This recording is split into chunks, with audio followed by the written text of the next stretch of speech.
Welcome to Barely Shipping. My name is Nathan Thompson. This is episode 7, and today we are talking about the AI watermark, where I would like to make an addendum to something that I wrote, was corrected on, and after looking at something Anthropic published Friday, I think is a fair call out, but doesn't change the initial argument or my problem with the watermark in general.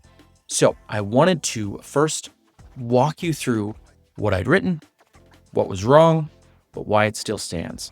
We'll turn over to the actual documentation here. All right. So it all started with an article that I had written on August 12th and was looking at the EU Acts Article 50, looking about the new regulation with Anthropic's watermark. And I wasn't a big fan of the watermark. And as an example that I gave, there were two writers. Now, I had said that writer A opens Claude and types one sentence. Write me a 1,200-word blog post about why B2B marketing teams should adopt AI. They get an output and they push it through. Writer B spends 2 hours on a piece, their argument, their client story, the numbers of a project they actually ran, the position they'll defend in the comments, and then they paste it in Claude and ask it to catch typos because they always drop the same comma and they know it. And they already pay for the tool, so they got rid of Grammarly, and they use it more as a proofreader. Then I had also put that example here in the LinkedIn post that I used to distribute that newsletter. Now, the reason I had done this, and again, this was published on August 12th, was at that time, I had read this from Claude support. And there were third-party sources about talking how this watermark would work, that it was statistically choosing different words. But I wanted to go with Anthropic's own documentation because nobody has the exact answer yet. And the part that I was seeing here was under limitations. And it said, Claude may not be the original author. People often use Claude to proofread, translate, summarize, or convert files. The output can carry a Claude mark even if the underlying ideas, text, or data originated from another source.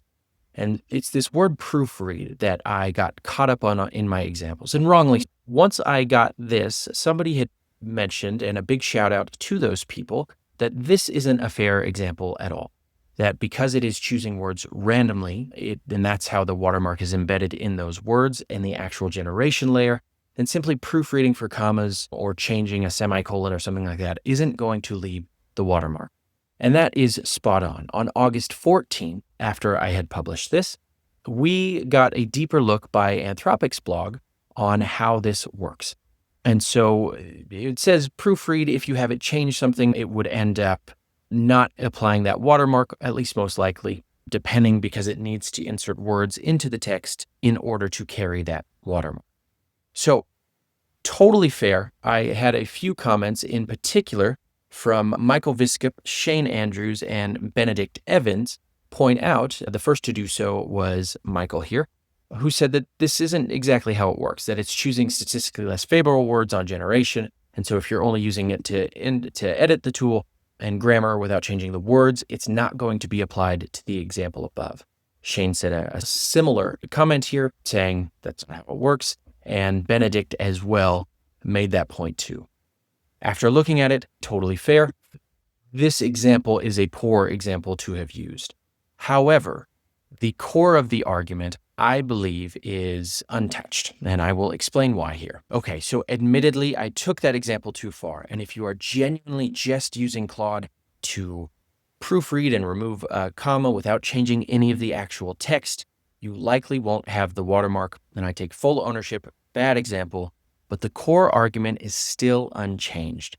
And by that, I mean there are two ways of using AI if you are writing something, whether it's a cold email or a web page or a blog post, any type of output that you are trying to deliver. There are two ways to use it. One, where you do the thinking, you come with the strategy, and you are prompting back and forth to get what you want faster, better, and more efficiently. Or the second way, where you are simply letting Claude take over the thinking, you're letting Claude assume the strategy, and you're just trying to get your work done more quickly. I don't believe that those two should be weighted the same. And as it stands right now, if Claude is touching any of the text, it will be. That is my core argument and my core problem with it. So outside of the proofreading, and again, I was hung up on what I'd read on August 12th, where they said proofreading was still at risk. But as I take a closer look and was corrected by very intelligent people, that is probably not a concern. It is still a concern, though, if you are coming with strategy, you're coming with a transcript where you did all of the thought, you had a great conversation, you asked the questions that pulled the answers from a thought leader.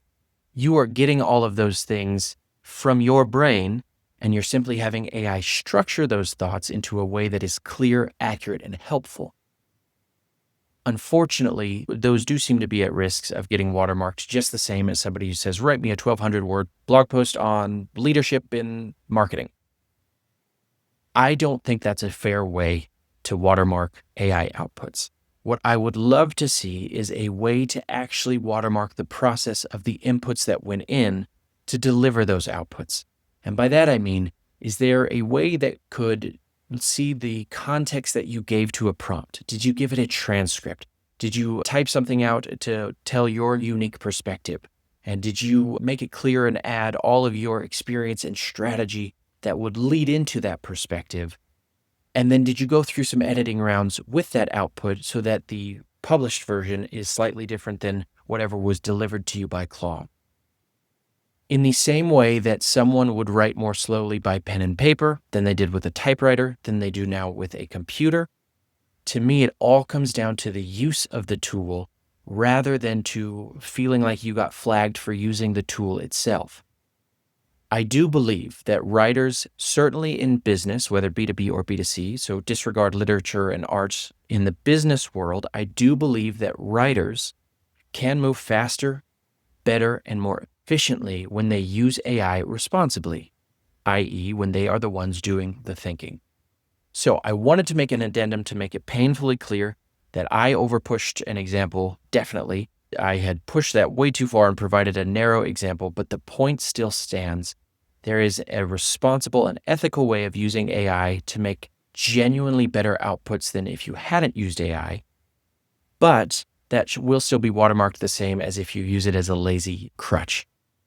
That is where I'm hoping that we can have a conversation and push forward on what is the best way to watermark AI in a way that doesn't take away from somebody who had used it intelligently and had done the thinking themselves. If you have any comments, you can check out the original post. I have not updated or changed it. I will wear my errors on my sleeve, especially because, again, I don't think that the main argument goes away from this.